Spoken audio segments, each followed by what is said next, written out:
Hello again. This week we're going to be looking at Oedipus Rex, or Oedipus the King, and Sophocles, who is the author, and a little bit more of theater. I'm also going to just do a brief review of the classical Greek period, or the Hellenic age. We already took a look at the Archaic period and the writings that belong to there, like the Odyssey. Then we do get more into the classical period when we're looking at Plato and Aristotle and Socrates. And then our final stop with the Greeks is going to be this. It's going to be Oedipus Rex and the Greek theater. So just to look at this period in time, we have generally 479 to 323 before the Common Era. 323 is when Alexander died. And I wish we did have time to study Alexander the Great, but of course this course does not allow for the time to do that. But of course, fascinating period in history. Alexander. How many people get to say the Great after their name? Maybe you can try it, right? And he conquered the known world at the time, died very young. Not a heroic death. He died of an infection.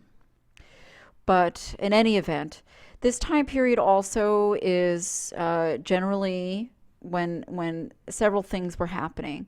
So you have here the Greeks defeating the Persians, who would now be considered Iranians. And then you have the Greeks being conquered by the Macedonians. And then we have the rise of Rome. Okay, so if you look here, this is a modern map, but Greece hasn't changed. So you have Greece and all the Greek islands, and here you can see up here, right, Macedonia. So being conquered in that fashion, and well, Turks had nothing to do with the Persians at the time. But if you start moving in that direction, you could see physically how this area was having these kind of wars. So during the classical period, we looked a little bit at this. We're just going to go through it briefly. We have Athens is going to be the cultural center, right, as opposed to Sparta, right, which is known to be the warriors. And Athens has an urban lifestyle. That's really important. I think sometimes we don't really reflect on how people live and how that has an impact on the culture. But if you live in a major metropolitan urban area, it's just filled with culture, and people who think and are lively, and they bring everything together. You have the musicians, you have the dancers, you have the artists, you have the intellectuals. This is all is happening in one area. It's a very vibrant place to be, and this is where you can start to see some cultural change, and things happening within that culture, as opposed to rural areas, because there's not an epicenter. There's not as many people. There's not as much vibrance that is happening. So this was an important important time period, but also an important physical area of the ancient world. Again, you'll start seeing these ideas come up where you have religion is becoming demystified. There is more religious dissatisfaction because they're having increased civil rights. So they no longer have to, when things on earth become a little bit better, then you kind of less lean on the supernatural. So when you have increased civil rights, you have people be more interested in the here and now. The poor had full rights, and sadly, women are still not there. They're left out. At this time period, generally, you have Greeks are trying to find a balance between the extremes of human nature. At the same time, Greeks, they're not done, conquering. So they're starting to move into Asia, right? Well, that would be over here. Well, now what we call Asia, right over here in Turkey, which kind of splits the two continents, right? Turkey in the European side, Turkey, which is on the Asian side. So you start having the Greeks go into Asia, and then also if you go south, you're going to head into Africa. And then this kind of actually matches with these two ideas. Apollo was, he was like, I just said that there was less of religion because religion is becoming demystified, but that doesn't mean that there are gods that are not tokens, and they're kind of talismans. So you have Apollo as a talisman, as a god of moderation, and then this whole idea of what does it mean to be a Greek citizen at this time period, and it's leaning more towards the idea of rational thought, ethical ideas, and also aesthetics. Okay? So, and we kind of talk about that when we talk about what's going on with Plato and Aristotle. So this all is happening in the same time period. To get more specific about what we're looking at this week, we're looking at Oedipus Rex, which is a famous play. If you have not read it, you will now. I'm not going to give away the ending just in case. So theater was a big deal, and it was a huge draw for culture.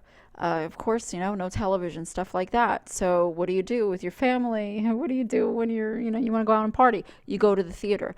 Of course, in Greece today, there still is or are amphitheaters that are, from this time period, and you can go and you can visit it, and you can see where this ancient plays were being performed. It's quite interesting. Anyway, Sophocles, he is very well known, and also someone who in his time period, not just now, and somebody who was given many accolades again in his time period. So it wasn't like he was discovered later on. He definitely was somebody who was known for his playwriting skills in this time period, right? You see here, 496 to 406 before the Common Era. That's his life. Oedipus is probably, or the Oedipus, the three Oedipus plays are probably his most famous. And this one here, the beginning of it, is Oedipus Rex. What do we have from Oedipus? Oedipus means swollen foot because both of his feet were tied together when he was abandoned as an infant. Don't worry, that doesn't give away any of the plot. And so that's where we get his name from.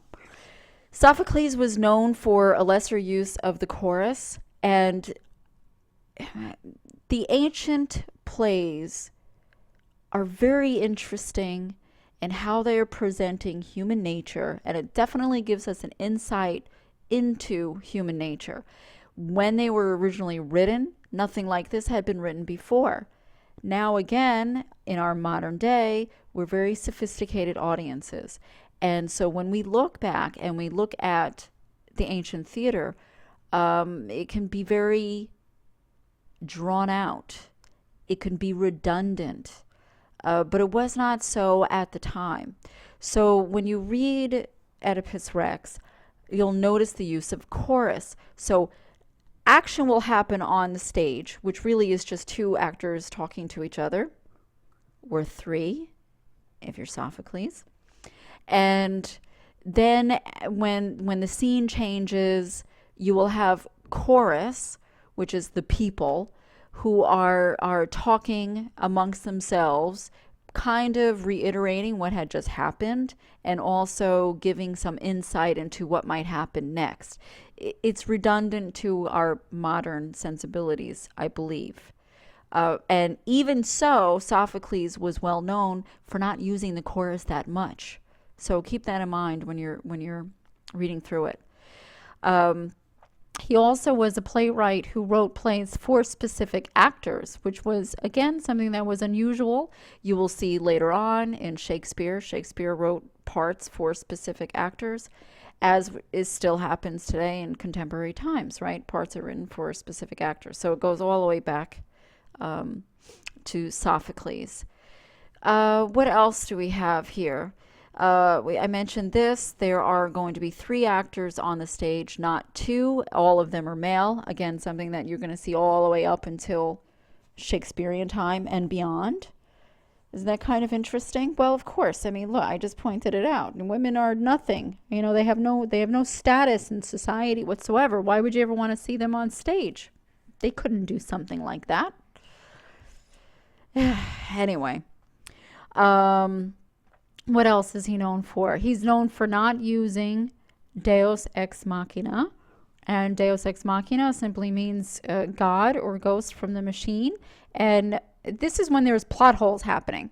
So bad playwrights, in order to resolve a plot, instead of having the plot resolved out of what naturally would be occurring, they would have a god come and fix things. And literally would be, a god that's strung up on some kind of crane, and, the stagehand comes and swings the guy in. And of course, because it's whatever god, they fix, all the plot and the plot holes. Well, if you see Deus ex machina, it's bad writing, and it's bad in plays or in novels. Now that we have novels today, it's when an author does not set up certain things to be resolved by the end. So when something happens and it's not resolvable by the action that came before it, use of some kind of miracle, right, is Deus ex machina. And I'm sure you can think of modern day television shows or movies where something happens and you go, where the heck did that come from? That doesn't make any sense, right? That means an author has not resolved their plot. What else do we have here? Just about the theater in general, you have the whole idea of the masks, right? You've seen the happy mask and the sad mask. So you have the masks, so you can tell who's what character from a distance, because the amphitheaters are large.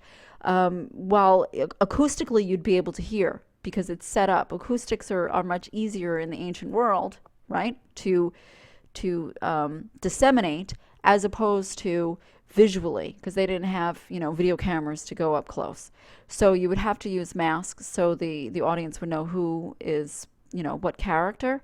Again, you would see the same thing here, where you're having exaggerated costumes. The use of words is more important than action, because again, it's not totally a visual production, it's more of an audio production. This again, you would see here, it's not concerned with realism. It's more about the ideas and the use of language, diction, something that when you look at Aristotle, he said was really important, right? The whole idea of there being a tragedy, because the Greeks had this idea, mortals cannot escape pain and sorrow. Is that wrong? I think if you live any certain amount of time on this earth, it becomes true. Violence is never going to be depicted on the stage, because the focus is on the morality, and overall you will start to see that the fundamental issues, there are no easy answers. The final part here, especially what's going to happen in this play, is dramatic irony. The whole idea is the audience knows what's going on, while the characters on stage do not. So Oedipus has no idea what's going on, while the audience fully understands what is going on. And that gives them more of an involvement in the play. When you know a secret, like the killer hiding in the closet, you want to start talking to the screen, right? You want to tell them, don't go in there. So that's dramatic irony, which is also used in Oedipus Rex. So that's what we're going to do this week, and just a quick overview.